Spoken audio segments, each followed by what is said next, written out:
Excelente. Hola, buenas tardes. Bueno, el tema que vamos a tratar hoy es regeneración ósea guiada. Muchísimas gracias a Diana por la presentación. Muchas gracias a Nobel Bayoker por la invitación, a Paulina García Diego y a Rebeca Chimal. Es un honor siempre poder seguir compartiendo nuestro trabajo con ustedes. Pues yo soy el doctor Marcelo Balboa, egresado de la licenciatura y la especialidad de cirugía periodontal e implantología en la Universidad Intercontinental. Como les decía, hoy vamos a tocar el tema de regeneración ósea guiada. Durante el tiempo que yo estuve como residente en la universidad y en el tiempo que llevo pues practicando la especialidad de periodoncia e implantología, hemos aprendido hemos aprendido de algunas técnicas para aumentar el volumen óseo en sentido vertical y horizontal. Una de estas técnicas es el aumento de reborde con injertos en bloque autólogo, también con el uso de expansores mecánicos. También utilizamos la técnica de división crestal con piezocirugía. Y el propósito de esto es aumentar el volumen óseo para poder rehabilitar a los pacientes con prótesis implantosoportadas. En la actualidad, mi primera opción para lograr este aumento de volumen óseo es mediante la regeneración ósea guiada. ¿Qué se requiere? Número uno, pues se requiere de algún defecto o alguna reabsorción en maxilar o mandíbula por diversas causas. Obviamente vamos a utilizar injerto óseo, que en la mayoría de los casos yo utilizo una mezcla de semi-injerto con autoinjerto y una membrana como para proteger o para mantener el espacio. En ocasiones utilizo membranas no reabsorbibles con refuerzo de titanio y también utilizo membranas reabsorbibles como es la membrana Creos, que es una membrana reabsorbible de colágeno. ¿En qué casos vamos a tener reabsorciones de procesos maxilares o mandibulares? Por diferentes causas. Una de las causas pueden ser traumatismos, otra causa por extracciones traumáticas o pérdida prematura de órganos dentales, también por mala colocación de implantes, por perimplantitis, pérdidas dentales por cuestiones periodontales. Y otro punto importante es que también va a haber casos en los que tenemos que explantar implantes que tienen periodontitis o que están mal colocados y vamos a tener que regenerar el hueso antes de poder recolocar los implantes y rehabilitar a los pacientes. Sabemos que tenemos diferentes tipos de membrana. En la actualidad, en mi práctica privada, las membranas que yo estoy utilizando, sobre todo cuando voy a hacer una regeneración ósea en sentido vertical, o sea, cuando quiero ganar hueso o regenerar el hueso en altura, la membrana de elección es esta membrana. Es una membrana Cytoplast, que es una membrana de PTFE con un refuerzo de titanio, y este refuerzo de titanio me va a ayudar a que esta membrana no se colapse y funcione como un mantenedor de espacio. En la mayoría de los casos, esta membrana yo la recubro con una membrana reabsorbible, que en su caso sería la Creos. Cuando voy a tratar defectos en sentido horizontal, o sea que lo que quiero es ganar grosor en un maxilar o en una mandíbula, por lo general utilizo membranas reabsorbibles, que es una membrana derivada del colágeno, por ejemplo la Creos, que en la mayoría de los casos utilizo esta membrana, es una combinación de colágeno y elastina. Me gusta mucho utilizar esta membrana porque se adapta, se maneja, se manipula fácilmente y eso nos disminuye tiempo de trabajo en el operatorio. ¿Cuáles son las propiedades ideales de una membrana reabsorbible? Como les comentaba, tiene que ser de fácil manejo clínico, tiene que ser fácil de usar, tiene que ser fácil de adaptar, tiene que ser fácil de manejar. Debe de tener integración tisular. Esto quiere decir que debe de integrarse con los tejidos blandos, dar cierta estabilidad a los tejidos para evitar que se abra el tejido, que nuestras incisiones se reabran y evitar la pronta exposición y la pronta reabsorción de nuestro material regenerativo. debe de ser biocompatible, o sea que no promueva la inflamación de los tejidos blandos, no debe permitir que las células tisulares pasen hacia donde tenemos nuestro injerto óseo y estas membranas reabsorbibles no tienen estabilidad de forma porque no cuentan con una estructura metálica que les dé esta estabilidad. Las membranas reabsorbibles, a comparación de las no reabsorbibles, tienen mucho menor susceptibilidad a complicaciones, ¿vale? Siempre y cuando el protocolo de uso sea bien realizado. ¿Qué tipos de defectos son los que vamos a tratar en su mayoría? Vamos a tratar defectos verticales. Los defectos verticales son aquellos en los que las crestas óseas se encuentran mucho más arriba o más arriba que la base del defecto, como el defecto que tenemos del lado izquierdo de nuestra pantalla. Los defectos óseos horizontales, la unión entre las crestas óseas prácticamente va a ser una línea recta.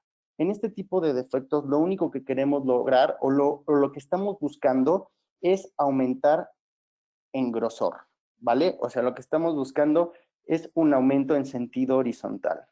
Cuando voy a tratar un defecto vertical, la membrana de mi elección es la membrana no reabsorbible con refuerzo de titanio y por lo general en defectos horizontales, la membrana de mi elección es la membrana reabsorbible, la membrana Creos.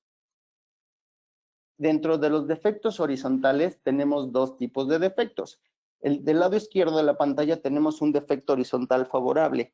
Como podemos ver, este defecto tiene hueso esponjoso, lo que quiere decir que tenemos más células sanguíneas, tenemos más vasos sanguíneos, entonces es más fácil que estos vasos sanguíneos nutran nuestro injerto, le den mayor nutrición y entonces el pronóstico de que la regeneración sea lo que estamos buscando es mucho mayor que en un defecto desfavorable. Como podemos ver, este defecto prácticamente es una cortical muy delgadita, entonces nuestro injerto va a tener menos nutrición, quizá requiera de mayor tiempo para la maduración o quizá el resultado es que gran parte de nuestro injerto se reabsorba. El abordaje quirúrgico.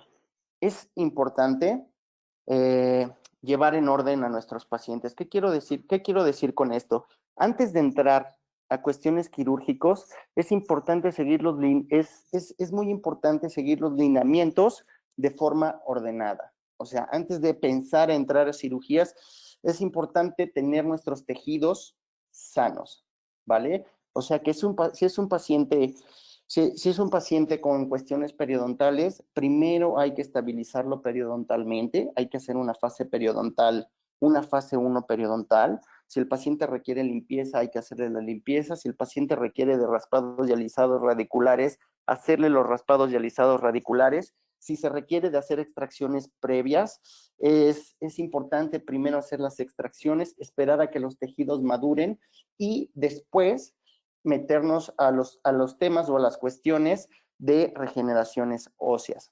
¿Por qué? Si nosotros trabajamos en un tejido contaminado, en una zona sucia, con un tejido inflamado, las probabilidades de que nuestros materiales de regeneración se expongan son mucho mayores a que si estamos trabajando con un tejido sano, con un tejido estable. Entonces, el abordaje quirúrgico cuando utilizamos una membrana reabsorbible es el siguiente. En el día 1, obviamente elevamos nuestro colgajo a grosor total, preparamos la zona quirúrgica, hacemos las osteotomías para promover el sangrado, colocamos nuestro injerto, nuestra membrana de colágeno no reabsorbible, fijamos nuestra membrana de colágeno ya sea con tachuelas o con suturas y hacemos un cierre por primera intención. Entre 6 y a los 9 meses vamos a hacer una reentrada, vamos a abrir nuestro colgajo, planeamos obviamente todo esto con una previa planeación, hacemos la colocación de nuestros implantes y volvemos a cerrar nuestros tejidos por primera intención. Y de 9 a 12 meses después estaremos haciendo el destape de implantes. Es muy probable que después de una cirugía ósea guiada, de regeneración ósea guiada, se requiera de algún injerto de tejido conectivo para recuperar la encía queratinizada perdida. Punto importante, hay que tener una adecuada banda de encía queratinizada alrededor de nuestros implantes para disminuir el riesgo a tener periimplantitis. Vamos al primer caso clínico. Este paciente lo operé hace aproximadamente 7 años. Este fue el primer contacto que tuve con el paciente. Me mandó una foto por WhatsApp en la madrugada explicándome que se vio involucrado en alguna pelea, me imagino que en algún bar, y el resultado de esta pelea es que tiene una avulsión traumática de los 2 centrales. El paciente desaparece, vuelve conmigo aproximadamente 2 meses después, los tejidos ya están cicatrizados, traía una placa Holly provisional y obviamente me busca para ver la posibilidad de colocarse 2 implantes en los órganos dentales perdidos. Nosotros, previo a la colocación de implantes, siempre mandamos a tomar una tomografía, hacemos un análisis tomográfico y en esta ocasión en el análisis tomográfico pues vemos que aparte de la pérdida de los órganos dentales, pues también hay pérdida de las tablas bucales en el maxilar. Por lo que le proponemos, antes de colocar los implantes, hacer una regeneración ósea guiada. También debido al traumatismo, podemos ver que hay unas líneas de fisura que corren hacia el piso de las fosas nasales que no implican ninguna complicación mayor. Entonces, después de explicarle al paciente que primero hay que hacer una regeneración ósea guiada y después colocar los implantes, accede, y entonces este es el día de la cirugía. Yo hoy en día he cambiado mis protocolos quirúrgicos, he cambiado el diseño de mis colgajos. Es muy importante tomar en cuenta el tipo de biotipo periodontal con el que vamos a tratar. ¿A qué me refiero? Si el paciente tiene un biotipo periodontal grueso, si la encía es gruesa, esta encía nos va a perdonar mucho más cosas que una encía delgada o un biotipo fino. Un biotipo fino es mucho más fácil que se abra, es más fácil que se exponga nuestro material de regeneración o es más probable que quede algún tipo de recesión en los dientes adyacentes a los que estamos operando. En este caso, el biotipo periodontal es grueso, lo cual es una ventaja y nos ayudó mucho en el caso. Entonces hacemos una incisión intrasulcular acompañada con 2 incisiones liberatrices, intentando respetar las papilas. Levantamos un colgajo de grosor total, prácticamente lo estamos elevando hasta el piso de las fosas nasales para tener buena visibilidad y buen acceso a la zona en la que vamos a trabajar. En este caso utilicé un aloinjerto, si no me equivoco es Puros, el injerto que utilizamos. Después utilicé una membrana Creos. Otra cosa que cambiaría de este caso, en este caso utilicé una membrana Creos chica. En la actualidad hubiera utilizado una membrana más grande para que cubra más la superficie del defecto que estoy tratando y cubra más la superficie del injerto.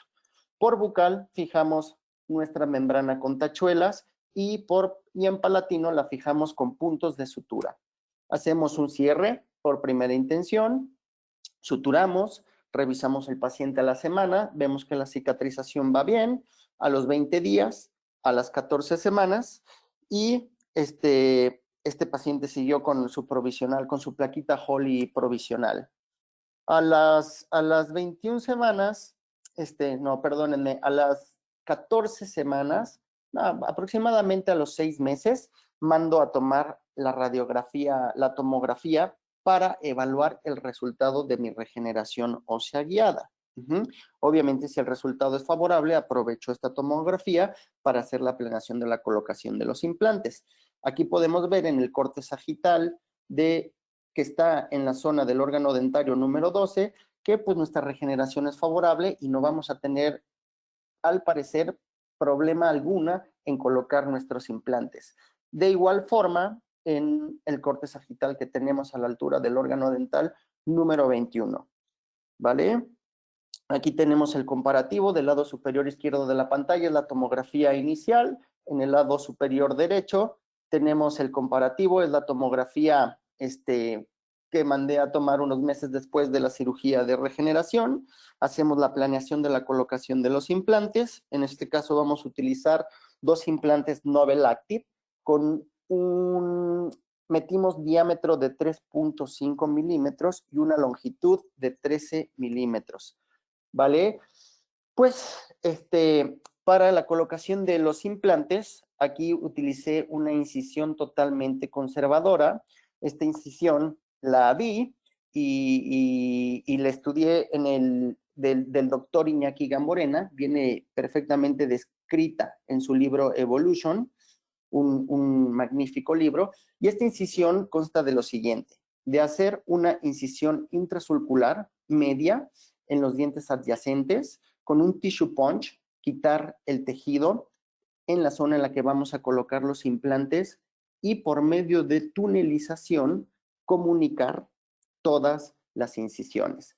El tema y el propósito de hacer la tunelización, sobre todo en todo el sector bucal, es, después de colocar los implantes, poder meter en la tunelización un injerto de tejido conectivo para también darle más estabilidad y aumentar el grosor de nuestra encía queratinizada, ¿vale? Entonces, siguiendo los protocolos de distancia implante-implante, implante-diente, que también vienen muy bien descritos en este libro, procedemos a la colocación de nuestros implantes, ¿vale? Entonces, una vez que colocamos nuestros implantes, checamos la estabilidad inicial de los implantes. En este caso la checamos con el torquímetro que trae el kit quirúrgico de los Novel Active. Vimos que nuestra estabilidad inicial era mayor a 50 newtons, entonces nos aventamos a hacer la provisionalización o carga inmediata.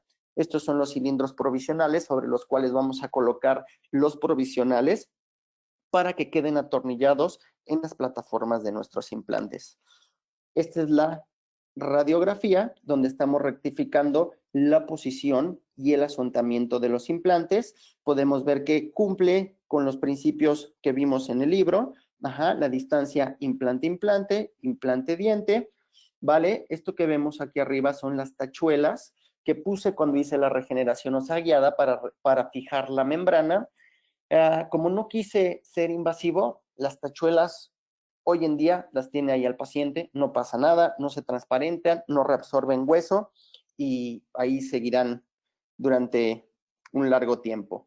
Saco un injerto de tejido conectivo subepitelial del paladar. En esta ocasión hicimos la técnica de una sola incisión. Sacamos nuestro sashimi, nuestro filete de tejido conectivo, y por el túnel que hicimos, lo metemos abajo de la encía, lo estabilizamos y lo suturamos. Y entonces ya no nos queda más que esperar a que los implantes se integren y el tejido madure. Aquí es notable el aumento de volumen en los tejidos. El tejido obviamente está inmaduro, por eso se ve abultado y se ve el margen gingival, se ve un poquito más arriba de lo normal. Foto de los provisionales. Y cuando cumple los 4 meses, empezamos con la etapa con todo el proceso de toma de impresión para rehabilitar estos implantes.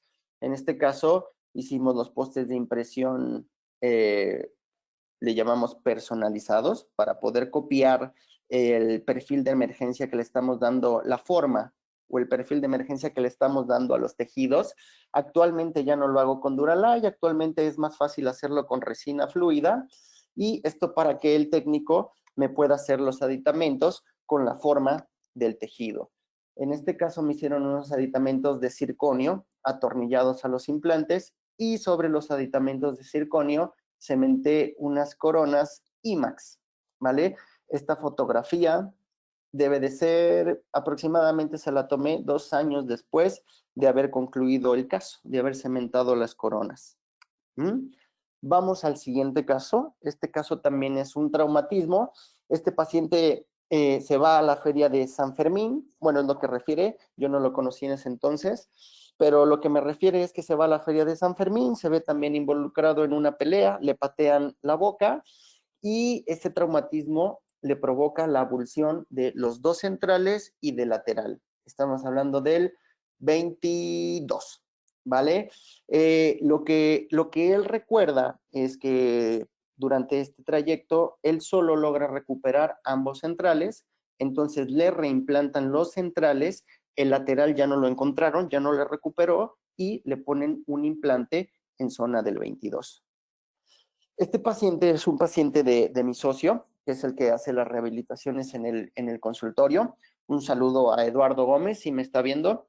Y entonces, eh, mi socio, este paciente va a un mantenimiento y al estarle haciendo la limpieza a mi socio, siente que la punta del cavitrón se le va en el central a fondo, ¿no? Entonces va y me dice, oye, hermano, fíjate que haciendo la limpieza se me fue la punta hasta el fondo. Entonces de inmediato le tomamos una radiografía y pues nos encontramos con esto, ¿no? Que hay una reabsorción importante. O sea, prácticamente la mayoría de la raíz ya se reabsorbió y también es notable que en el otro central también empieza a haber una reabsorción. Mandamos a tomar una tomografía para ver a qué nos vamos a enfrentar y poderle ofrecer alguna solución a nuestro paciente. En la tomografía confirmamos lo que vimos radiográficamente, ¿no? Aquí alcanzamos a ver un defecto óseo importante e incluso en la tomografía pareciese que el defecto óseo también involucra al implante que ya está colocado. Obviamente platicamos con el paciente, es un paciente joven, hacemos una junta con el paciente, sus padres, le contamos lo que encontramos, le proponemos que lo que vamos a hacer es la extracción de ambos centrales. Esos centrales ya no hay forma de mantenerlos en boca. Y una vez que abramos, pues vamos a ver clínicamente cómo está el hueso alrededor de ese implante, ¿no? Obviamente le dijimos que el panorama, por lo que se veía en la tomografía, no era muy alentador, pero también sabemos que en la tomografía alrededor de los implantes, el implante al ser metálico hace ruido y puede ser que se vea un defecto que en realidad no existe, ¿no? Pero todo esto hay que decírselo al paciente y a sus tutores antes de abrirlo. A mí en la Facultad de Odontología me dijeron que todo lo que le dices a un paciente antes de levantar un colgajo, antes de operarlo, es este diagnóstico.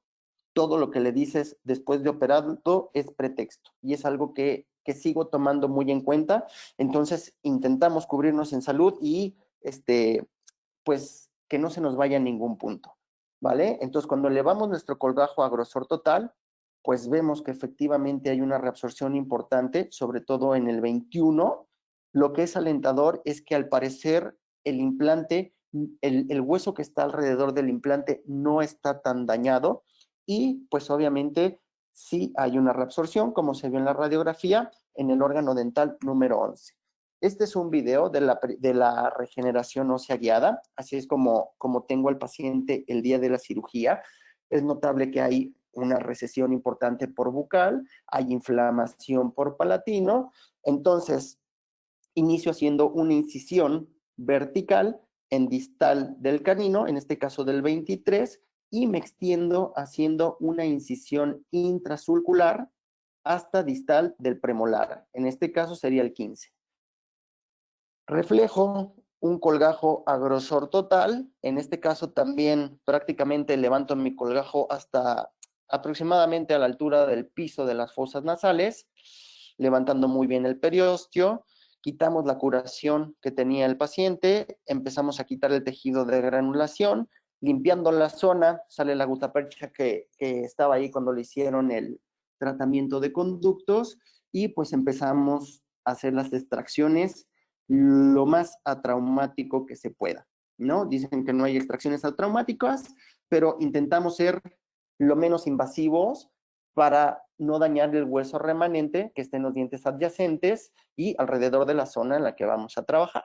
Entonces, con mucho cuidado, empiezo a quitar los residuos de raíz. Era lógico que cuando intentara hacer la extracción, por el poco soporte que tenía esa raíz, por la reabsorción que tenía, el diente iba a quedar degollado e iba a tener que quitar el resto de la raíz con a pedacitos. ¿no? A mí me gusta, como vieron en el video, me gusta utilizar como periotomo el bisturí, lo pongo entre la raíz y el hueso y con el malet le voy dando golpecitos.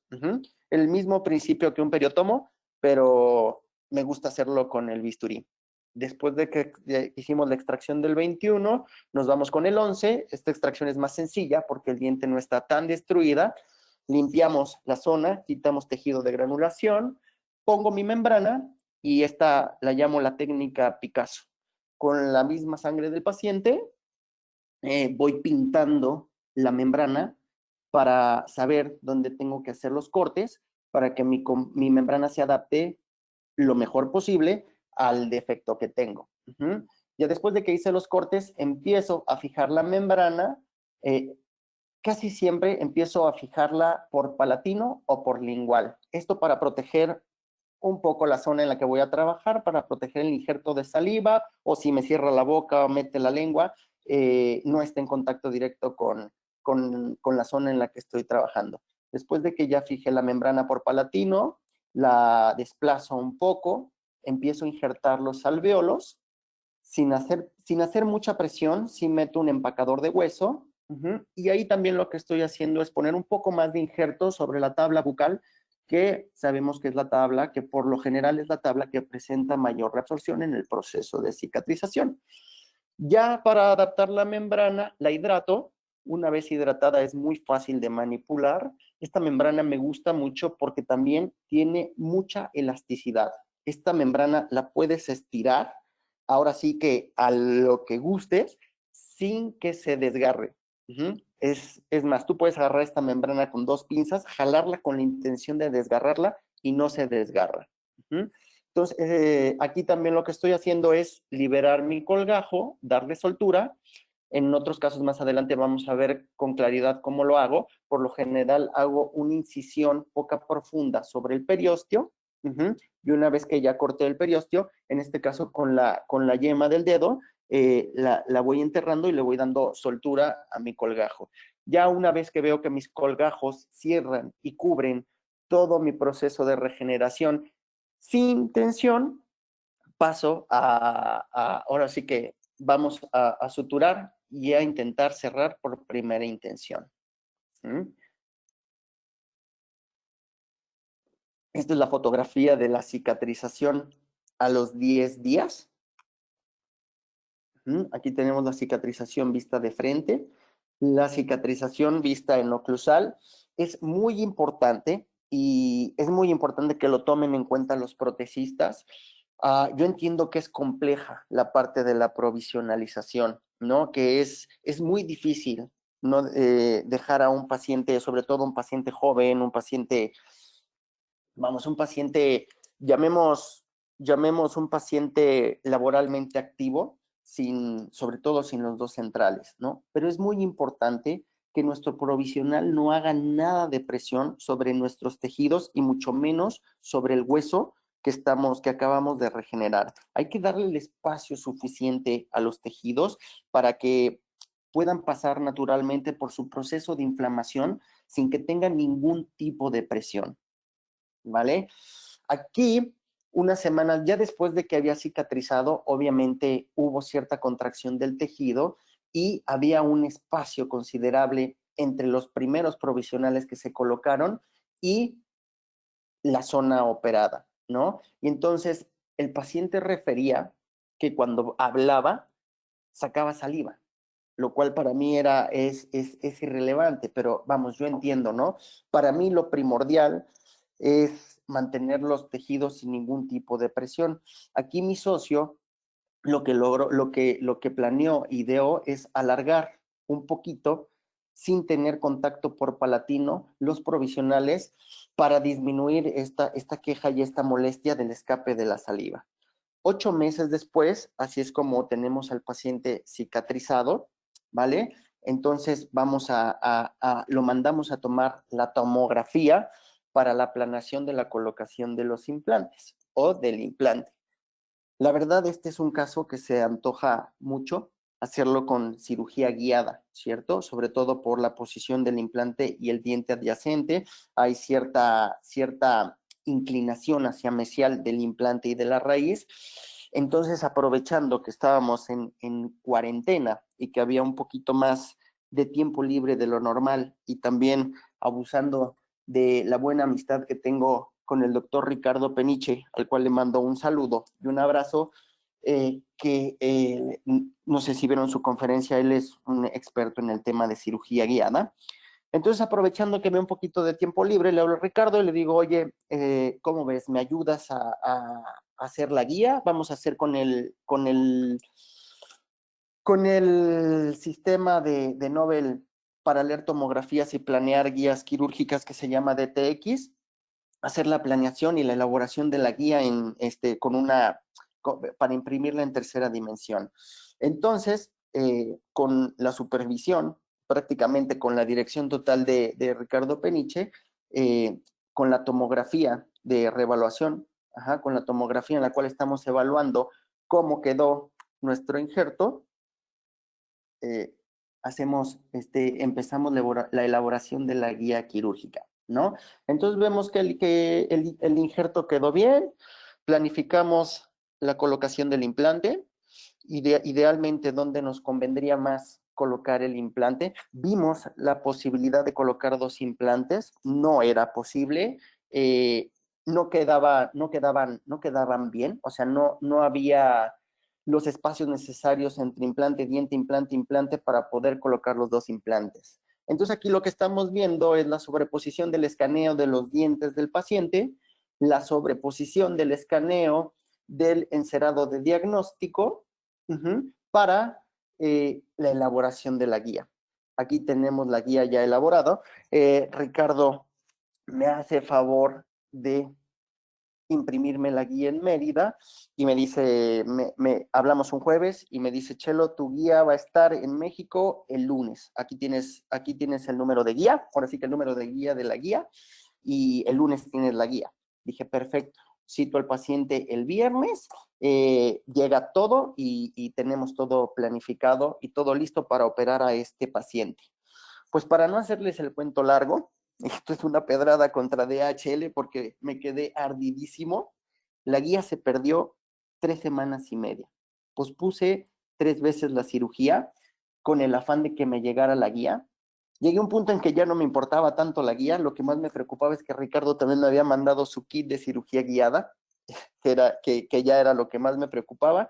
Entonces, para no hacerles el cuento largo, yo operé a este paciente 3 semanas después de lo planeado un viernes y la guía apareció y llegó a mi casa el lunes. Entonces ahí tengo la guía como un triste recuerdo del COVID y DHL. Bueno, pues entonces para solucionar colocamos el implante, pues ahora sí que a mano alzada. Pusimos nuestro implante lo más cercano a lo que teníamos planeado tomográficamente y decidí colocar un poco más de injerto de hueso, sobre todo en la parte coronal por bucal, y sobre nuestro implante, en este mismo evento quirúrgico, coloqué un injerto de tejido conectivo. En este caso, quité el cuadrito completo de tejido conectivo con todo y epitelio. A mí me gusta mucho y me acomoda más sacar los injertos del paladar. Yo no tengo nada contra los injertos de la tuberosidad del maxilar, funcionan igual de bien. De hecho, mi amigo Jesús Bravo, que también es un magnífico cirujano y amigo, en la mayoría de sus casos los hace con injertos tomados de la tuberosidad. Yo la verdad los hago del paladar porque para mí es más fácil sacar los injertos que necesito del paladar que de la tuberosidad. Entonces aquí prácticamente ya lo que estamos haciendo es desprender el injerto con el epitelio de la bóveda palatina. Una vez que saco el injerto de la boca, lo meto en solución salina, en una riñonera con solución salina, ya fuera de boca, le quito la porción de epitelio y únicamente coloco, ahora sí que el sashimi de tejido conectivo sobre el implante y el injerto de hueso.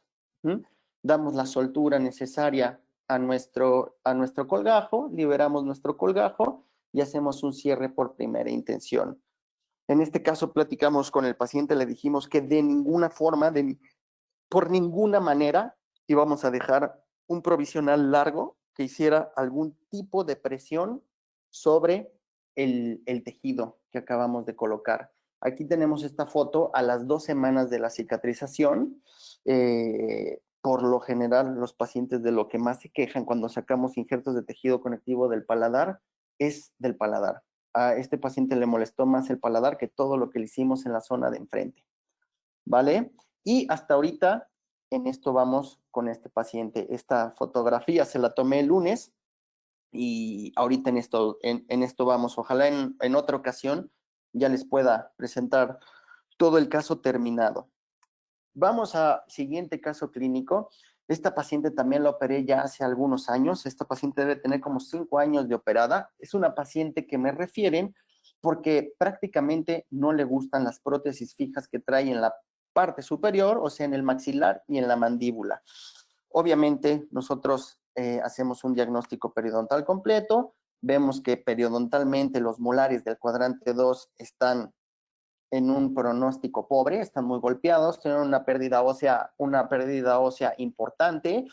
También vimos que hay mucosidad en el seno maxilar, muy probablemente causado por el deterioro de estos molares, y en el sector anterior hay una reabsorción ósea en sentido horizontal importantísima. Podemos ver aquí que el grosor, miren la reabsorción, el grosor es, vamos, no hay grosor. Ahí no tengo formas de colocar implantes si previamente no hago una regeneración ósea en sentido horizontal, ¿vale? Entonces, esta paciente, el único favor que me pide es que durante todo el proceso no quiere utilizar placas totales, ¿vale? Que está dispuesta a hacer lo posible, menos a utilizar una prótesis total. Lo que le proponemos es dejarle algunas piezas como pilares sacrificables. ¿Qué quiere decir esto? Son las piezas que se encuentren en mejores condiciones periodontales, utilizarlas para soportar los provisionales, pero son piezas que no se van a utilizar para la prótesis definitiva. Entonces, llegamos a ese acuerdo. Esta paciente pasa por una fase 1 periodontal en la cual eliminamos las prótesis, le hacemos raspado y alisado radicular, hacemos las extracciones de los dientes que tenían un pronóstico pobre, colocamos provisionales en el sector superior. Por cuestiones económicas, llegamos a un acuerdo, llegamos al acuerdo que primero íbamos a trabajar todo el maxilar y en un segundo evento íbamos a trabajar la parte de la mandíbula. En la tomografía, pues vemos que hay una reabsorción en sentido horizontal importantísima, ¿no? Al momento de hacer nuestro abordaje quirúrgico, pues confirmamos lo que vimos en la tomografía. En esta zona, la reabsorción es severa, no hay forma de colocar implantes en este evento quirúrgico, entonces pasamos a hacer una regeneración ósea en sentido horizontal. En este caso utilicé también aloinjerto. Hace unos años yo utilizaba aloinjerto porque en la actualidad utilizo el Bios, pero en esa época no había forma o yo no tenía forma de conseguir el Bios aquí en México. Entonces utilizaba muchísimo el Puros, el cual a la fecha me sigue pareciendo un muy buen injerto, ¿no? Entonces, obviamente hicimos corticotomías, elevamos nuestro colgajo a grosor total, también prácticamente lo elevamos hasta el piso de las fosas nasales para tener buena visibilidad. Sabemos que el principio básico de la cirugía es ver la zona en la que vas a trabajar, ver y tener buen acceso en la zona en la que vas a trabajar. Hacemos las corticotomías preparando el hueso, las hacemos con una fresa de bola chiquitita, una de 1/4, únicamente perforando la cortical. Colocamos nuestro injerto, sobre el injerto colocamos 2 membranas Creos y en este caso las membranas las fijamos con tachuelas. Es muy importante dejar nuestro injerto óseo fijo, o sea, que quede estable, que nuestra membrana no permita que el hueso se esté moviendo. Es importante darle estabilidad. Al darle estabilidad al hueso, bueno, a nuestro injerto óseo, disminuimos las probabilidades de que el injerto se vaya a reabsorber más de lo que queremos, ¿vale? Aquí tenemos una vista oclusal. Estos son los dientes que dejamos como pilares de soporte sacrificables para el provisional.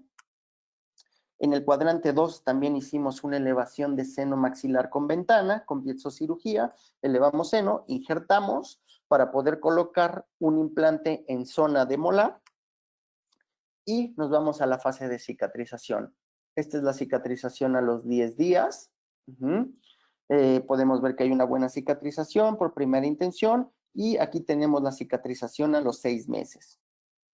8 meses después de la primera cirugía, mandamos a tomar una tomografía para evaluar el resultado de nuestra elevación de seno y de nuestro aumento de reborde en sentido horizontal en la premaxila.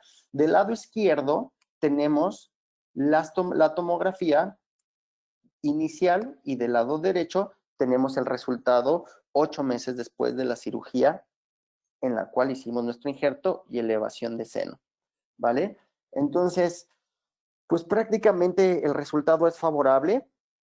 Aquí podemos ver cómo está el bigotito de hueso en la zona del seno maxilar. Logramos una altura ósea de 12 milímetros, lo cual nos permite colocar un implante con una longitud de 10 milímetros sin ningún problema. Y en esta misma tomografía en la que estamos viendo el resultado de nuestra regeneración ósea guiada, hacemos la planeación para la colocación de los implantes.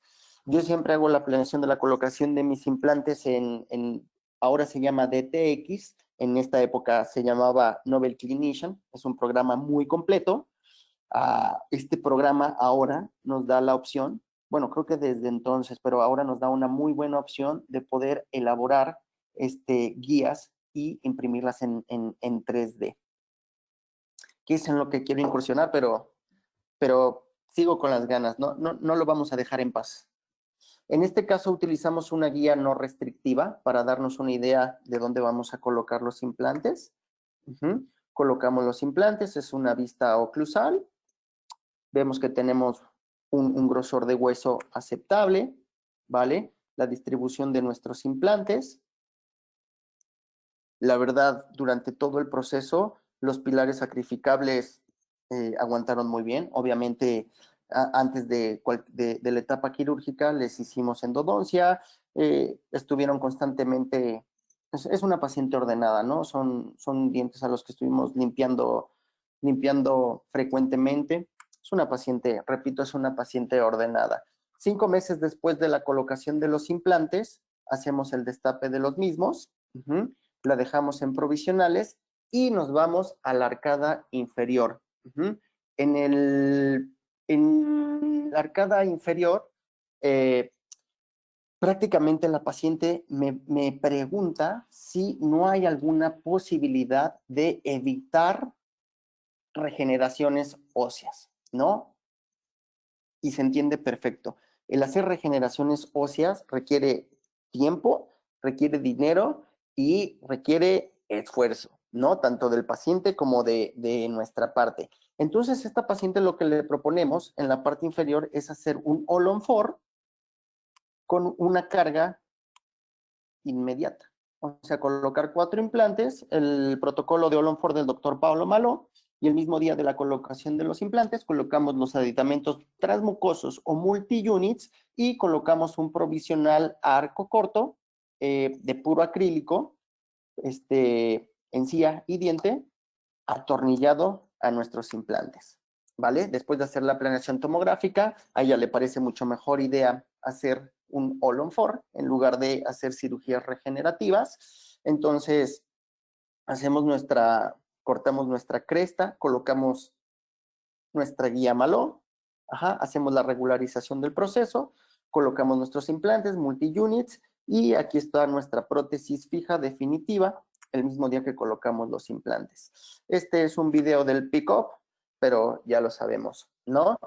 5 meses después de haber colocado el all-on-4 inferior, nos vamos con la rehabilitación superior e inferior de esta paciente.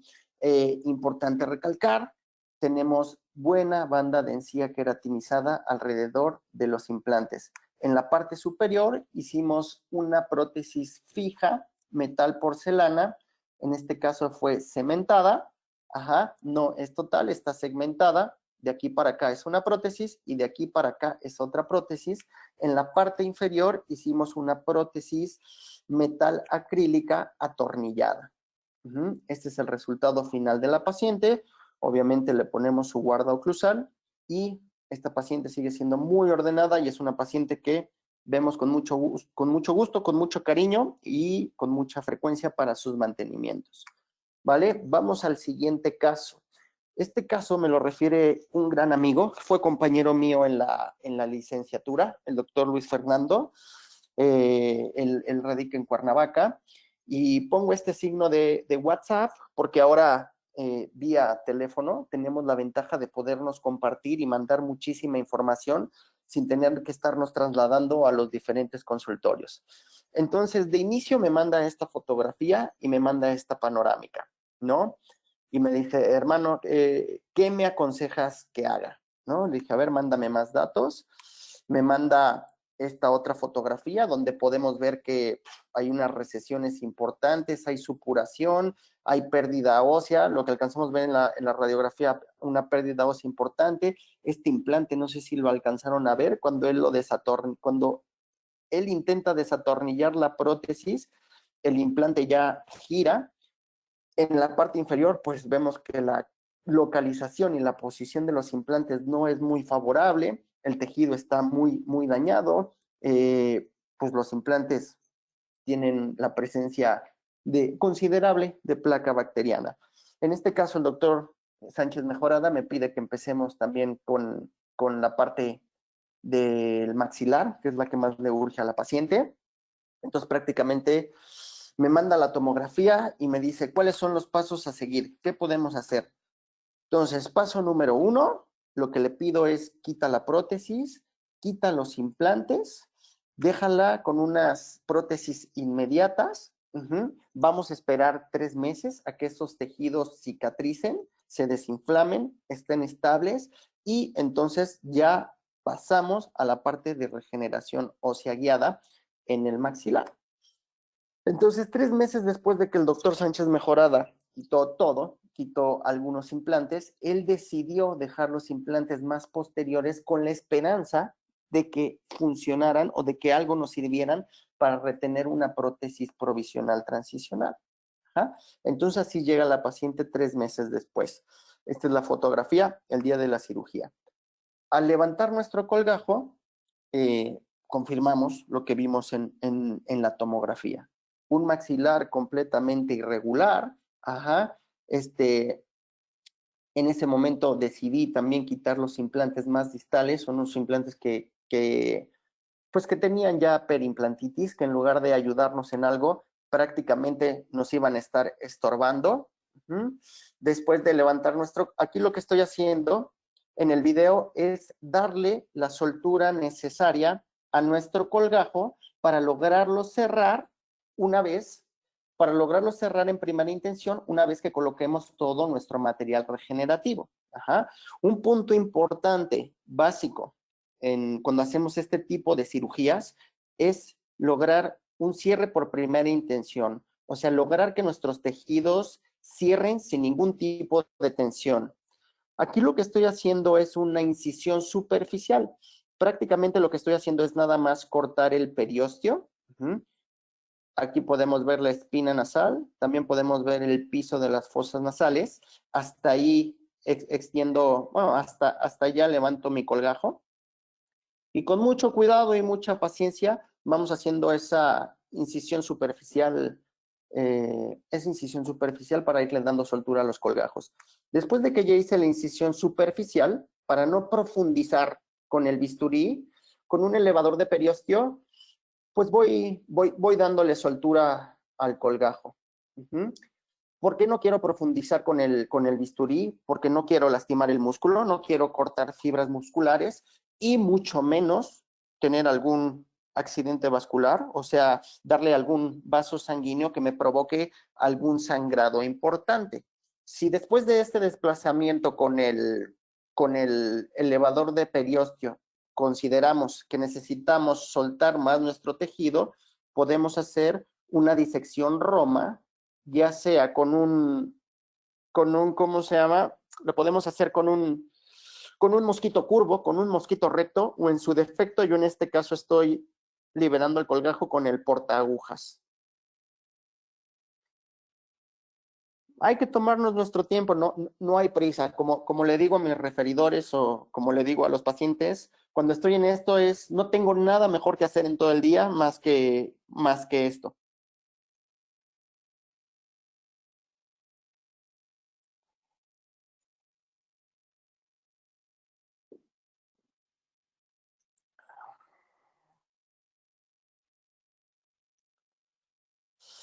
Obviamente, importante platicar con los pacientes y advertirles que en este tipo de procedimientos la inflamación va a ser considerable. Considerable, prácticamente me refiero a que va a ser brutal. Se inflaman muchísimo. Una, por la manipulación y dos, por la cantidad de tejido, de material extraño que estamos utilizando, ¿no? De inicio, el injerto de hueso y las membranas son un cuerpo ajeno para nuestro organismo, que después van a formar parte de, pero vamos, créanme que después de estos procedimientos, la inflamación es considerable. Ahí estoy rectificando la soltura del tejido, que podamos cerrarlo sin tensión. Y en el lado izquierdo lo que estoy haciendo es con el piezoeléctrico quitar el tejido de granulación que se encuentra en el maxilar y también ir redondeando los ángulos rectos o las espículas óseas que puedan quedar.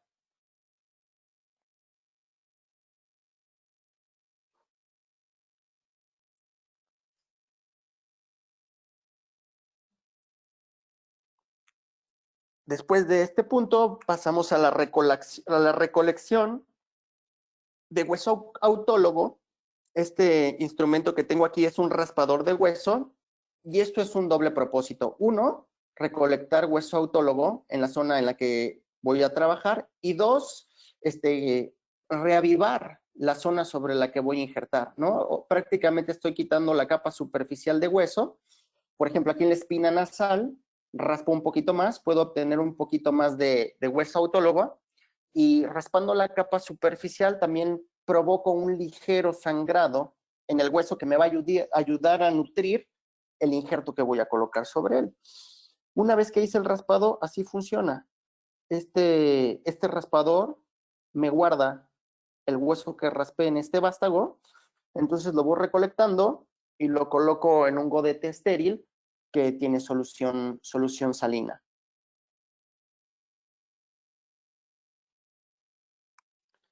Después de recolectarlo, mezclo el bayos o el semi-injerto, lo mezclo con el hueso autólogo y lo dejo reposar un ratito. En este caso, como voy a utilizar membranas no reabsorbibles, perdónenme, como voy a utilizar membranas reabsorbibles, sabemos que las membranas reabsorbibles no tienen la propiedad de actuar como mantenedor de espacio, porque no tienen algún esqueleto metálico o algún esqueleto de titanio que me ayude a que estas membranas no se colapsen. Entonces aquí como voy a utilizar membranas reabsorbibles, que si las presiono se van a colapsar, estoy utilizando estos tornillos especiales, que son unos tornillos que funcionan, valga la redundancia, como mantenedores de espacio. Estos tornillos lo que van a hacer es mantenerme el injerto y la membrana sin que se vayan a colapsar y se vaya a reabsorber más de lo que quiero que se reabsorba. Puse dos para mantenedores de espacio en sentido horizontal en zona de caninos aproximadamente y puse uno en sentido vertical en zona de segundo premolar en el cuadrante 1. Estos tornillos, los últimos 5 o 6 milímetros de estos tornillos no tienen rosca, es un tornillo pulido. Y esa es la zona que dejo como mantenedor de espacio.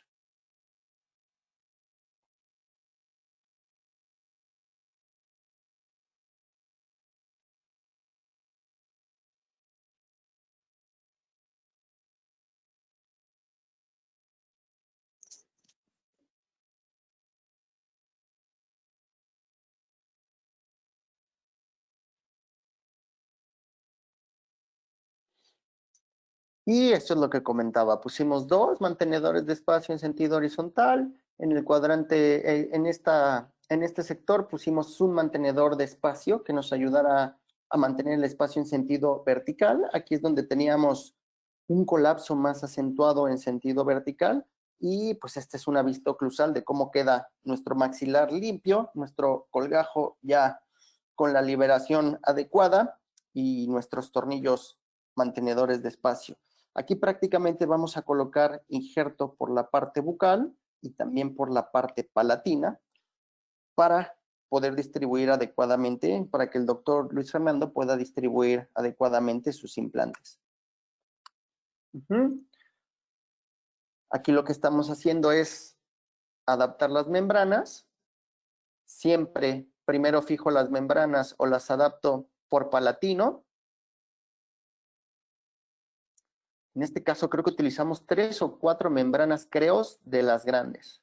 A mí me encanta esta membrana porque como pueden ver es fácil de manipular. Una vez que las hidratas, es muy fácil de manipular.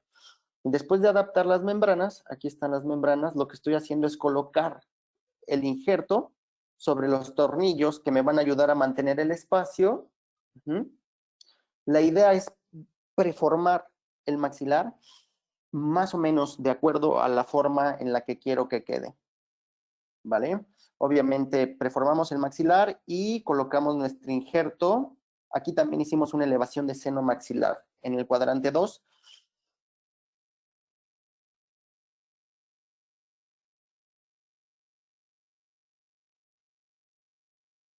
Creo que no se escucha el audio del video, pero la verdad es un trabajo tenso, pero la pasamos muy bien en lo que estamos operando.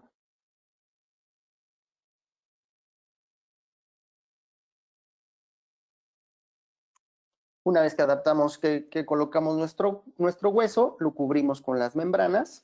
En este caso, la fijación de la membrana la hicimos en algunas zonas con tachuelas y, y acabamos de fijarlas con sutura reabsorbible. En este caso, utilicé un monofilamento reabsorbible. Una vez que ya tengo las membranas adaptadas sobre el injerto de hueso, hacemos un cierre primario de nuestro colgajo. La paciente regresa con el doctor a Cuernavaca y el doctor me mantiene al tanto del seguimiento de la cicatrización vía WhatsApp, me manda una fotografía de la cicatrización a los 10 días. Ajá, si se fijan, el lugar donde más está tardando, bueno, más bien donde está cicatrizando por segunda intención, es donde había implantes. Por eso la importancia de retirar antes de hacer la regeneración ósea guiada, quitar todos los factores negativos, ¿no? Si hay que hacer extracciones, hacerlas 2 meses, 2, 3 meses antes de hacer nuestra regeneración. Es por esto, porque la cicatrización se da mucho mejor en un tejido maduro que en una porción donde el tejido no tenía la salud ideal. ¿Por qué? Porque aquí había un implante que ya tenía perimplantitis.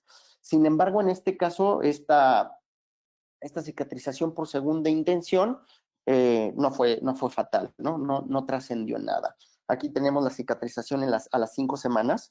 La verdad, esta paciente una campeona porque aguantó 7 semanas sin utilizar ningún tipo de prótesis provisional inmediata, nada sobre la zona injertada, ¿vale?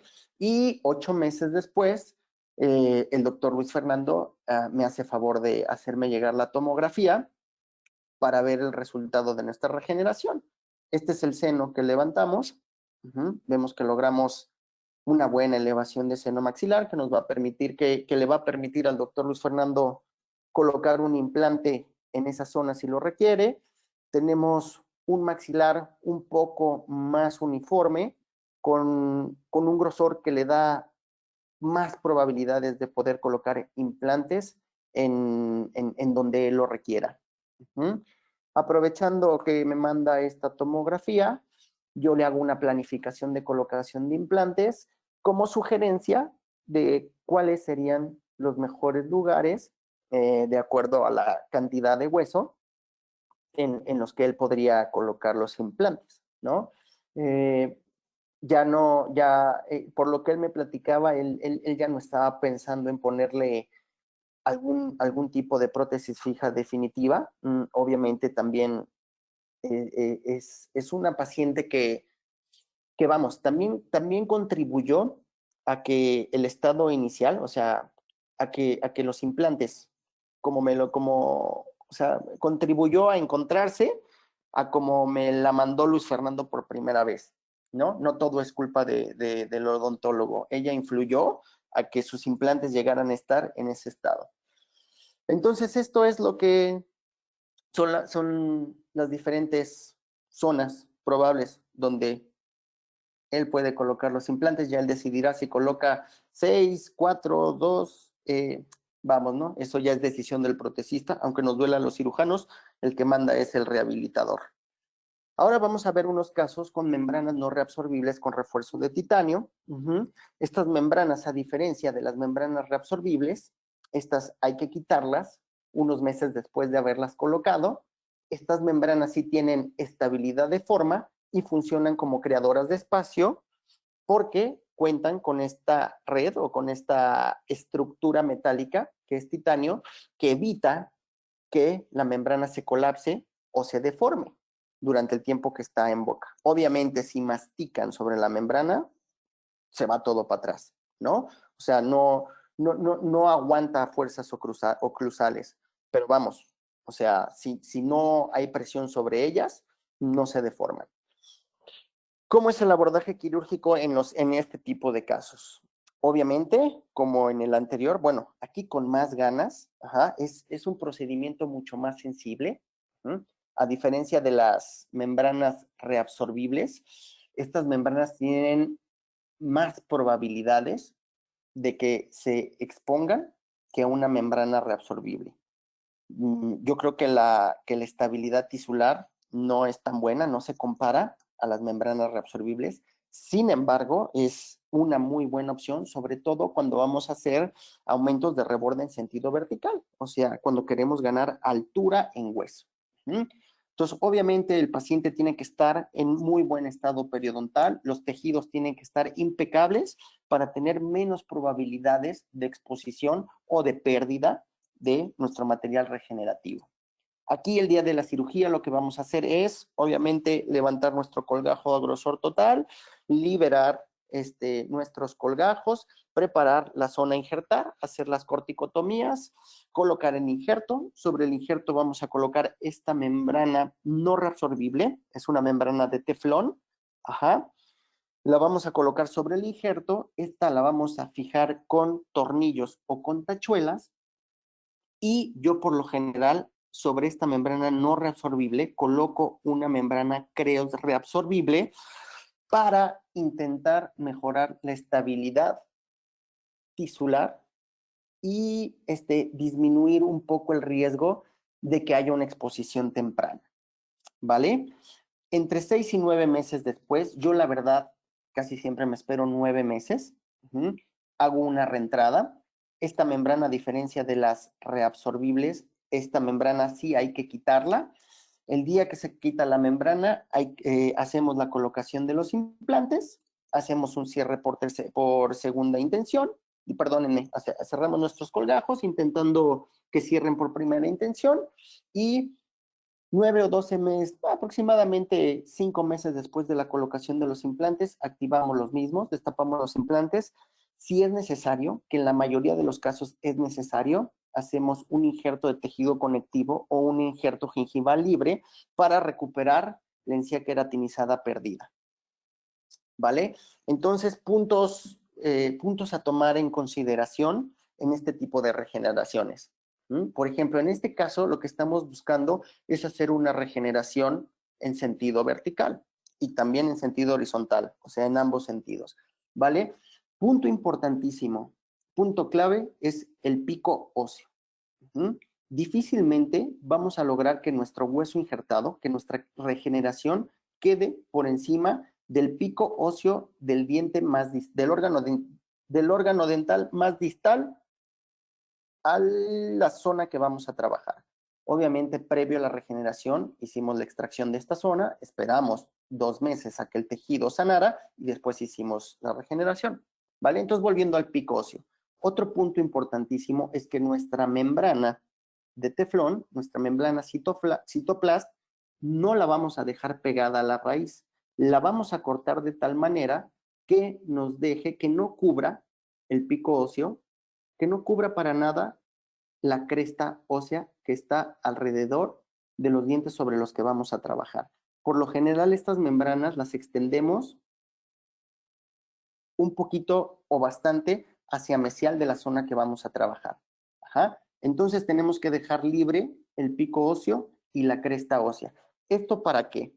Para que una vez que cerremos nuestro colgajo, el periósteo que se encuentra en la parte interna de nuestros tejidos que van a cubrir todo nuestro material regenerativo, no queden en contacto con la membrana en esta zona, sino que el tejido, que el periósteo de nuestro tejido quede en contacto con el pico óseo y con la cresta ósea del diente más posterior.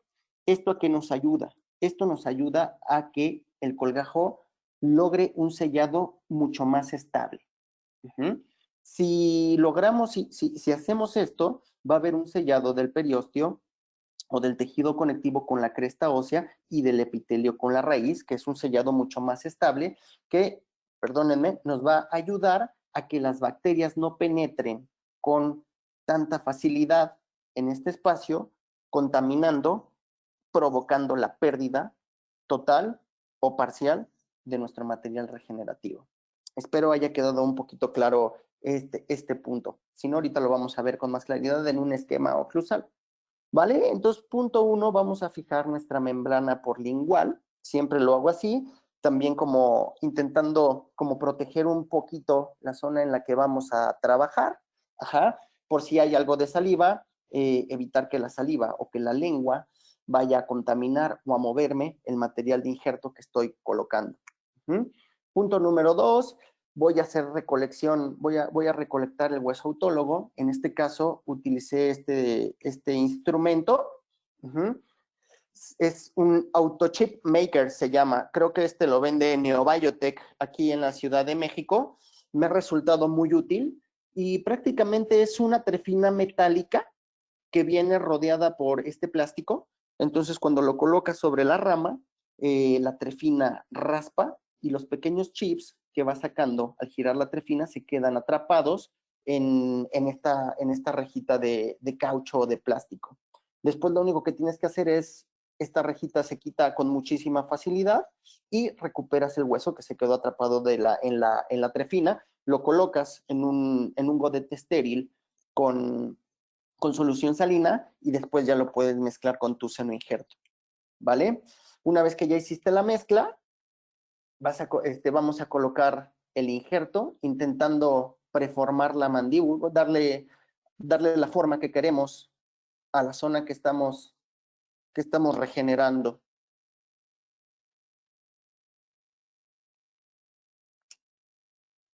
Después que colocamos nuestro injerto, vamos a adaptar nuestra membrana. La vamos a hacer con un instrumento o con los dedos, obviamente con guantes estériles. La vamos a ir adaptando de lingual hacia vestibular, intentando que no queden burbujas entre la parte interna de nuestra membrana y el injerto de hueso. Una vez que ya cubrimos todo nuestro injerto, vamos a fijar la membrana con tornillos en la parte bucal. Esta es la vista oclusal de cómo se tiene que ver nuestra membrana desde oclusal. Este esquema lo saqué del libro de Itzvan Urban, de regeneración ósea en sentido vertical y horizontal. Ese libro es una muy buena guía para los que queremos estar haciendo este tipo de procedimientos. Como pueden ver, trae muchísimos esquemas como de este tipo. Y aquí lo que quiero que vean en este esquema es cómo la membrana debe de ir recortada de tal forma que no quede en contacto con la raíz y que deje expuesta el pico óseo o la cresta ósea para que pueda tener un contacto directo el colgajo que va a cubrir nuestro material de regeneración y dar un sellado mucho más estable, ¿vale? En este video lo que estoy haciendo es colocar una membrana, son unos fragmentos de creos, sobre las partes, ahora sí que donde empieza y donde termina la membrana. Aparte de intentando dar mayor estabilidad tisular, lo que estoy intentando reforzar es que no haya filtración de bacterias a través de la membrana que vayan a contaminar mi tejido, ¿no? Eh, la verdad, hay diferentes opiniones en cuestiones de técnicas. Al fin y al cabo acabamos haciendo lo que nos deja más tranquilos y lo que funciona en nuestras manos. Siguiente punto importante es el manejo de nuestros colgajos, el manejo de nuestros tejidos. Hay que darles la soltura necesaria, hay que liberarlos correctamente para que después de que colocamos todo nuestro material de injerto, poderlos cubrir perfectamente, que queden cubiertos en su totalidad por nuestros tejidos. En este caso vamos a ver la manipulación del colgajo lingual. Prácticamente vamos a estar trabajando sobre el músculo miloioideo y en este video nos podemos dar la idea de cómo voy liberando el colgajo lingual, ¿vale? Lo desprendo con mucho cuidado con un elevador de periostio en la parte más posterior de la mandíbula. Luego, en esta zona, de inmediato, vamos a encontrar la línea miloioidea, que es la unión del músculo miloioideo con el maxilar. No se trata de cortar el músculo, no se trata de entrar a profundidad con el bisturí, no es necesario.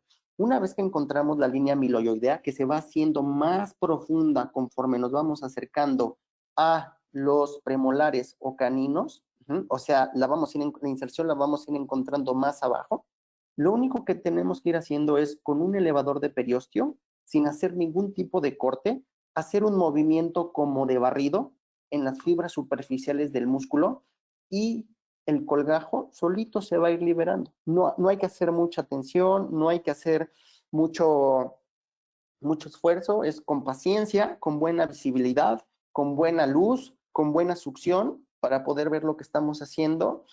Poco a poco ir liberando nuestro colgajo hasta que tenga la soltura que nosotros consideremos, con la que ya podemos tapar y cubrir sin tensión nuestra regeneración. Ahí se alcanzan a ver cómo se están desprendiendo las fibras superficiales, ¿vale? ¿Por qué no entrar con el bisturí? Una, porque yo considero, y bueno, los autores que yo sigo, ¿no? Que es el doctor Sasha Bojovanovic, el doctor Itzvan Urban, el doctor Marco Ronda, lo que dicen que no es necesario que cortes las fibras, ¿no? El tejido no tiene tal firmeza como para que necesites entrar con filo. Y sin embargo, sí es bastante riesgoso meter un instrumento punzocortante en esta zona porque inmediatamente después de la unión miloioidea tenemos estructuras anatómicas importantes, ¿no? Que si te pierdes, le puedes dar alguna glándula, alguna vena o alguna arteria, en este caso las sublinguales, y tener una complicación importante, ¿no? Que es lo último que se le desea a alguien y lo último que estamos buscando, tener complicaciones, ¿vale? En el colgajo bucal, la soltura es diferente. Aquí sí la vamos a hacer con el bisturí. También vamos a ir de la porción más posterior a la más anterior. Importante, repito, es siempre tener muy buena visibilidad del campo operatorio, ¿no? Sobre todo aquí porque vamos a estar trabajando muy cerca del mentoniano, que es por donde sale el paquete vasculonervioso que irriga e inerva nuestra mandíbula. Entonces aquí lo que hice fue una incisión superficial. Lo único que hice fue cortar el periostio con el mango del bisturí sin profundizar. Y después de que hice el corte del periostio, lo que estoy haciendo es igual hacer un barrido con mi elevador de periostio para irle dando soltura al tejido. Aquí más adelante vamos a ver la emergencia del mentoniano. Importantísimo tenerlo bien ubicado, ¿no? Desde que hacemos la planeación, desde que estamos viendo nuestra tomografía, ubicar bien dónde está la emergencia de nuestro paquete vasculonervioso. Ajá, aquí se empieza a ver ligeramente por dónde sale el macarrón. El güero le llamaba mi maestro Sergio Mirabete. Siempre tenerlo a la vista. Si se fijan, cuando estoy haciendo el corte del periósteo en la zona de la emergencia del paquete vasculonervioso, me fui un poquito más hacia coronal que en el sector posterior. Ajá. Y aquí lo puse en cámara lenta porque hay que poner mucha atención, ¿no?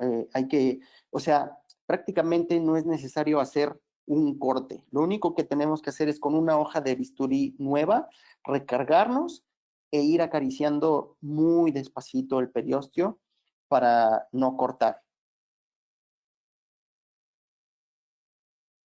Aquí se ve con claridad el mentoniano. Ya después de que hice el corte del periósteo, igual empezamos a darle soltura a nuestro colgajo con un elevador de periósteo.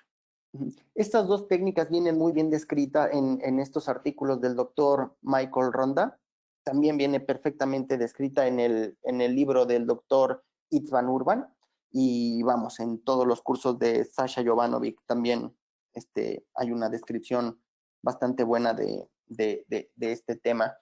Yo tuve la fortuna de estudiar con el doctor Andrés Peñalba, que también les va a dar una conferencia de aumento de reborde, y tuve la fortuna porque sigue siendo mi maestro, sigo aprendiendo muchísimo de él, tengo el gusto de a veces llevar algunos casos conjuntos con él, y como el doctor Ricardo Peliche, el doctor Armando Guillén, el doctor Bernardo Bogarín, el doctor Jesús Bravo, el doctor Iván Durán, el doctor Juan Carlos Flores.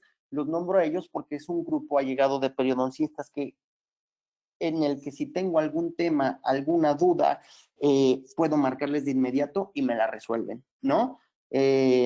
No nos debe de dar pena. Si no sabemos algo, consultarlo con quien lo sepa. Si tenemos buenas amistades, aprovecharlas, ¿no? Sacar lo mejor de nuestras amistades, y podemos contribuir los unos con los otros para obtener mejores resultados para nuestros pacientes.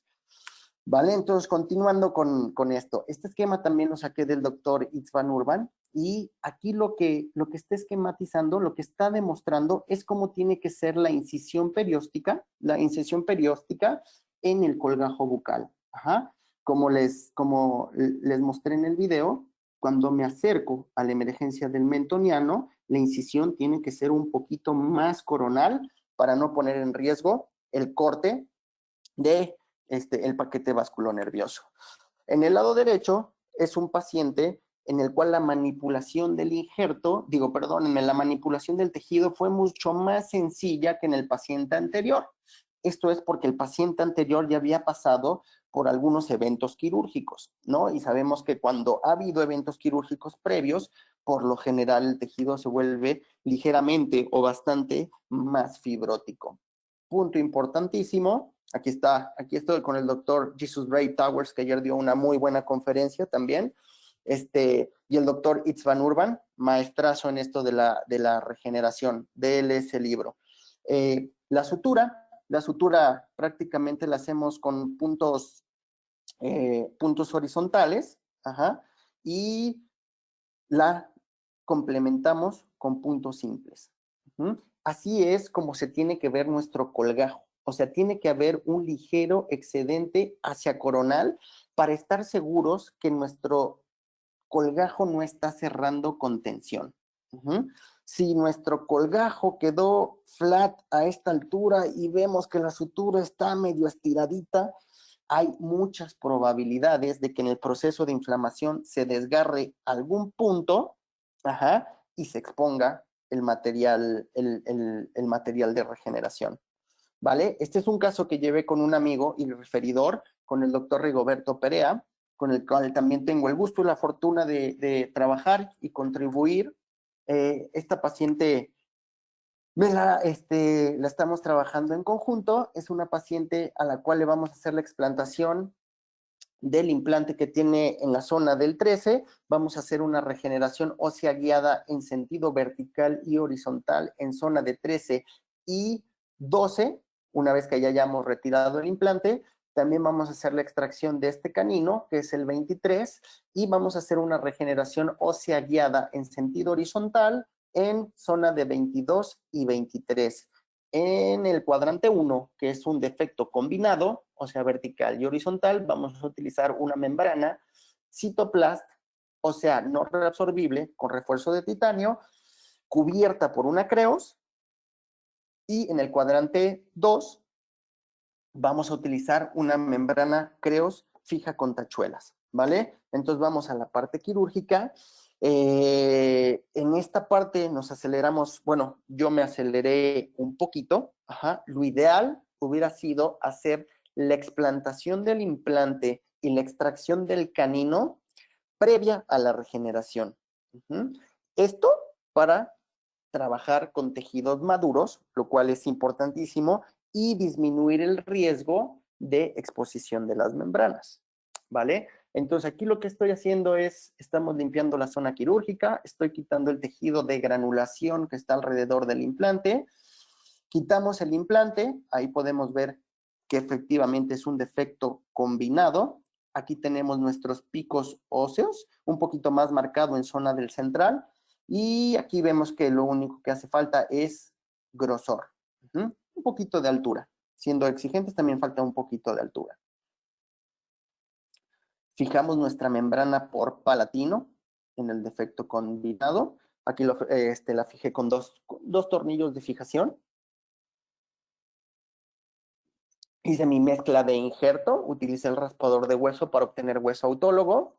Entonces hago mi mezcla de seno injerto con hueso autólogo, lo coloco rellenando el defecto, dándole la forma en la que pretendo que quede, y una vez que ya colocamos el injerto, vamos a poner nuestra membrana sobre el mismo y la vamos a fijar con tornillos. En este caso pusimos 2 tornillos de fijación en la tabla vestibular.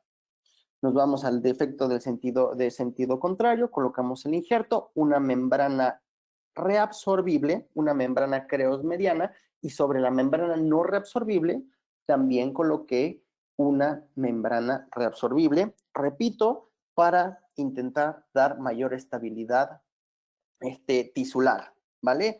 También tuvimos un seguimiento vía WhatsApp con el doctor Rigoberto. Él, cada que revisaba a la paciente, le tomaba fotos y me hacía favor de hacérmelas llegar. Todo iba perfectamente. El doctor obviamente siguió trabajando en las cuestiones protésicas, le cambió los provisionales, me manda la radiografía a los 5 meses. La radiografía, la verdad, el resultado parece muy alentador. Parece que nuestro injerto va viento en popa. Así es como la tiene el doctor Rigoberto provisionalizada. Y a los 6 meses el doctor Rigoberto me llama y me dice que revisándola vio como que había un exudado extraño en distal del 11, justo pegado a la zona donde yo hice mi aumento de reborde en sentido vertical y horizontal.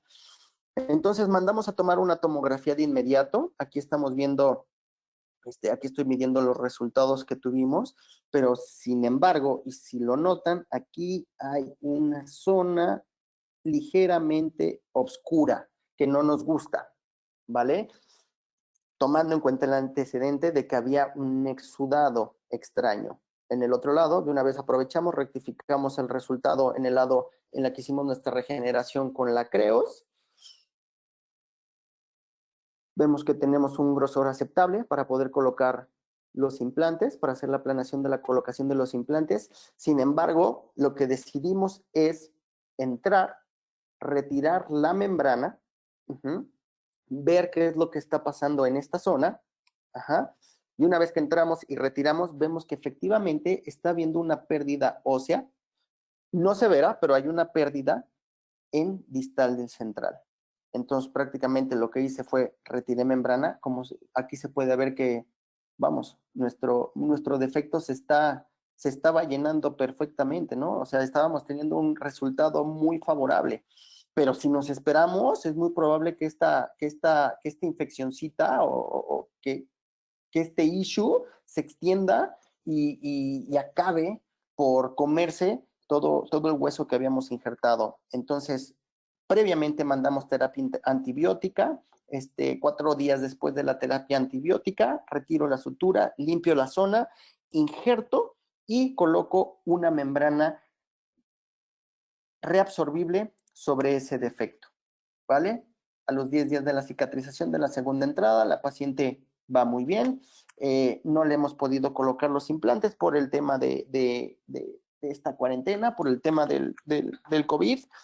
Ha habido pacientes que aprovechan la cuarentena para operarse y pasar el proceso de inflamación en casa, y hay pacientes que no quieren salir, ¿no? Entonces, pues, no nos toca más que respetar y estar muy al pendiente de ellos, ¿vale? Y vamos a ver este caso clínico. En este caso, la paciente perdió los órganos dentales del cuadrante 3, el sector posterior del cuadrante 3, prácticamente por cuestiones periodontales. Entonces sabemos que cuando los dientes se pierden por cuestiones periodontales, en su mayoría hay una pérdida ósea bastante considerable.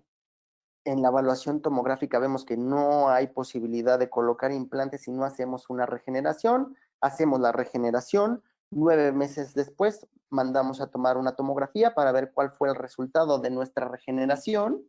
En este caso utilizamos una membrana no reabsorbible con refuerzo de titanio, una Cytoplast, una combinación de injerto autólogo con seno injerto, sobre la membrana no reabsorbible, colocamos la reabsorbible, y este es un video de la reentrada a los 9 meses. Prácticamente el acceso es el mismo, hacemos un incisivo, prácticamente nos tenemos que extender igual que en la cirugía que hicimos previa, en la cual colocamos el injerto y la membrana, ¿no? Tenemos que exponer por completo la membrana, tenemos que reflejar nuestros colgajos de tal forma que tengamos acceso a los tornillos que están fijando esta membrana a la mandíbula. Como podrán ver en el video, estas membranas no son fáciles de quitar, ¿no? Aunque quites los tornillos de fijación, estas membranas quedan adheridas al hueso.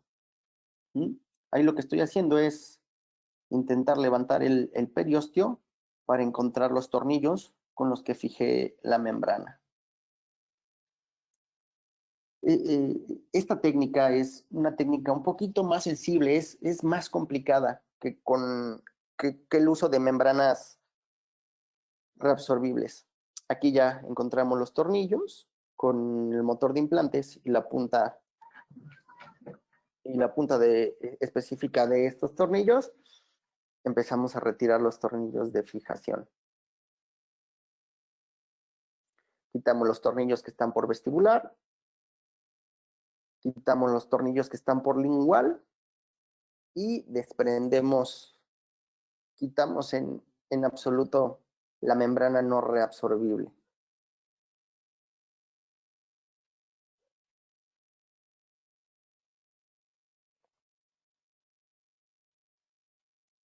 La verdad da muchísimo gusto y es muy alentador ver cuando estás levantando la membrana que el hueso que está abajo, aparentemente se ve de buena calidad, ¿no? Que lograste el grosor y la altura que tú estabas buscando.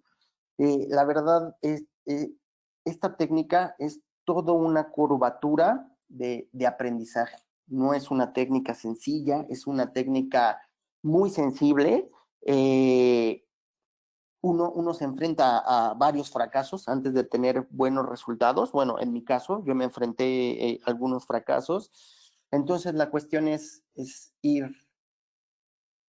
seguir estudiando, ¿no? Acercándonos a nuestros amigos, a las personas que tienen un poquito más de experiencia en esto, seguir tomando cursos para ver en qué estamos fallando, en qué estamos flaqueando, ¿no? Aunque muchas veces no todo está de nuestro lado, pero vamos, hay que tener una referencia, hay hay que saber lo que estamos haciendo, ¿no? Complicaciones, no todo es belleza, ¿no? Como les platicaba, no todo es bello.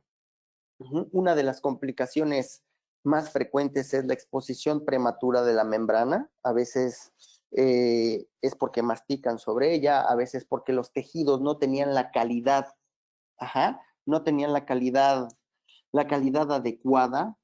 También se pueden exponer prematuramente porque nosotros al momento de estar dándole soltura a nuestros colgajos, lo hacemos invasivamente, cortamos algunos vasitos que nutren nuestros tejidos y obviamente estos tejidos no van a tener el mismo aporte sanguíneo que un tejido que es manipulado, no atraumático, porque no es un procedimiento atraumático, pero un tejido que es manipulado, que no es tan traumatizado, ¿no?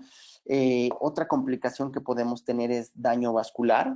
Esto también cuando estamos liberando nuestros colgajos, si no tenemos noción, si no tenemos cuidado, si no tenemos buena visibilidad, podemos darle algún vaso importante. Otra complicación frecuente es la infección, filtración de bacterias, ¿no? Y podemos dañar algún diente adyacente, sobre todo cuando estamos colocando las tachuelas o los tornillos de fijación para darle estabilidad a la membrana. Tenemos esta clasificación de complicaciones. La clase 1 es cuando se expone la membrana menos o igual a 3 milímetros sin exudado purulento. Aquí lo que se recomienda es remover la parte expuesta de la membrana y intentar cerrar la herida. Limpiar con clorexidina al 0.20% 2 veces al día y estar sobre el paciente, estarlo vigilando continuamente. Clase 2 es cuando la exposición es mayor a 3 milímetros. Aquí lo que recomiendan es remover inmediatamente la membrana, esperar un periodo de cicatrización de 4 a 5 meses para ver qué tanto tejido qué tanto tejido óseo se reabsorbió o se perdió. Y mantener al paciente con terapia antibiótica, no durante los 5 meses, ¿no? Sino ya que retiraste la membrana, cuando vemos nuestros tejidos cerrados, suspendemos la terapia antibiótica. La clase 3 es cuando hay exudado purulento, no hay de otra más que quitar la membrana. Si el injerto también está contaminado, ni modo, lavarlo, prácticamente quitar todo nuestro material de regeneración, esperar a que esto sane, 3 meses quizá, y evaluar para ver si empezamos de cero. Y por último, es como lo que me pasó con el doctor Rigoberto, cuando hay formación de abscesos sin que se exponga la membrana. Lo recomendable es, obviamente, empezar con terapia antibiótica, remover la membrana, quitar el tejido afectado. Hay quien recomienda esperarse, luego injertar y colocar una membrana una membrana reabsorbible, o como en nuestro caso lo que decidimos fue, vimos que el daño no era tan grave, limpiamos la zona, injertamos y colocamos una membrana de colágeno en el mismo evento quirúrgico en el que quitamos la membrana no reabsorbible. El doctor Sasha Jovanovic da 14 puntos a seguir, que la verdad me han ayudado muchísimo a disminuir el rango de complicaciones, a aumentar que el rango de éxito en estos procedimientos me ha ayudado a tener ahora sí que mejor pronóstico en estos procedimientos. Entonces, los puntos que él nos da son estos. Número 1, estabilizar periodontalmente al paciente. Preparar los tejidos blandos antes, durante o después del tratamiento. Levantar un colgajo a grosor total, hacer las corticotomías para promover la nutrición del injerto, liberar adecuadamente nuestros colgajos para poderlos cerrar sin tensión, seleccionar correctamente la membrana, esto ya lo comentamos al inicio, esto depende del tipo de defecto que vamos a tratar, hacer una mezcla de hueso autólogo con seno injerto, 50-50, fijar la membrana. Cuando son membranas no reabsorbibles, idealmente se deben de fijar con tachuelas o con tornillos. Cuando son membranas reabsorbibles, también se puede lograr una muy buena fijación con suturas. Colocar la mezcla de injerto óseo, adaptar y fijar la membrana para cubrir completamente el injerto óseo, liberar los colgajos, cerrarlos utilizando sutura de preferencia de PTFE con puntos horizontales y simples interrumpidos. Es lo que les enseñé en el esquema del libro del doctor de Yves Van Urban. Importantísimo para los referidores y para los protecistas, provisionalizar la zona sin ningún tipo de contacto en el tejido.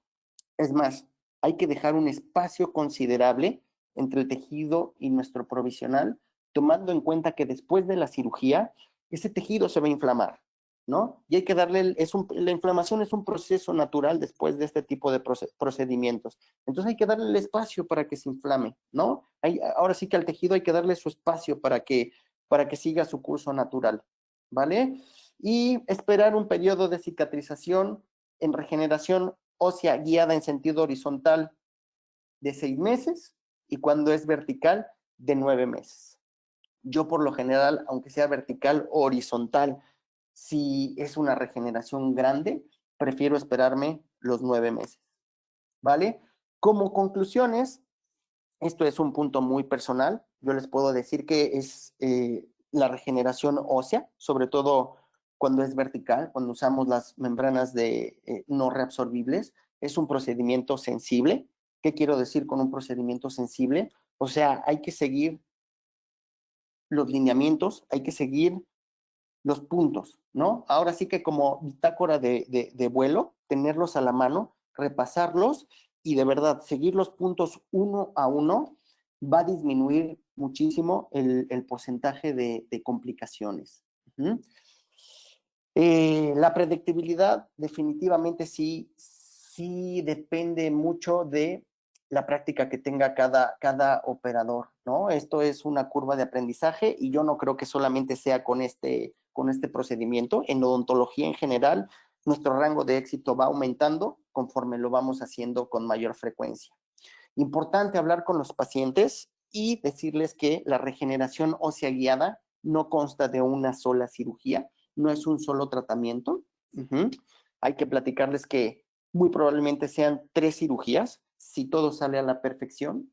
Una para dejar el hueso estable y en buenas condiciones, otra cirugía para colocar los implantes, una tercera cirugía porque muy probablemente se necesite recuperar, regenerar o restablecer la encía queratinizada perdida durante estos procedimientos.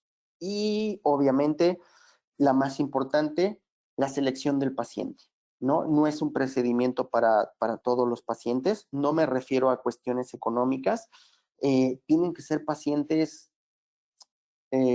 muy ordenados, ¿no? Es importante antes de hacer estos procedimientos sentarse con el paciente, explicarle con claridad lo que consta. Yo la verdad le digo a mis pacientes que durante el proceso de regeneración no la van a pasar bien, en lo más mínimo, porque es un proceso en el cual tienen que cuidar la dieta brutal,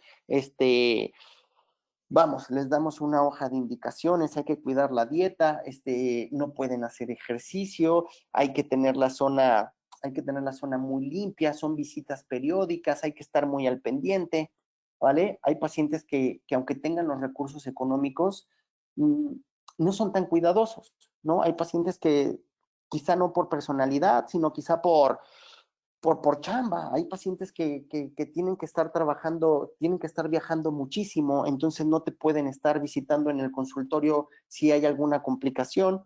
Entonces, si tú haces una regeneración de este tipo a un paciente, desaparece 6 meses, hay muy pocas probabilidades de que regrese y encuentres esa regeneración en buenas condiciones. Y pues no me queda más que agradecerles el compartir su tiempo. Espero les haya gustado. Es un trabajo que hacemos con mucho cariño. Digo, hacemos porque somos un equipo. En el consultorio somos un equipo, somos los asistentes, es mi socio Eduardo. Todos estamos en esto. También Tengo la fortuna de hacer equipo con diferentes referidores que fueron mis maestros, como el doctor Carlos Flugel, vamos con Eduardo, que ya llevo años de sociedad, el doctor Rigoberto Perea. No se ofendan si no menciono a uno, a todos les tengo muchísima estima, pero a veces por los nervios se nos empiezan a ir los nombres, ¿vale? Estos son mis redes sociales, por si gustan estar en contacto conmigo, cualquier duda, comentario, retroalimentación es bienvenida. Y pues no me queda más que agradecerle a Nobel por la invitación y a I+D por el espacio.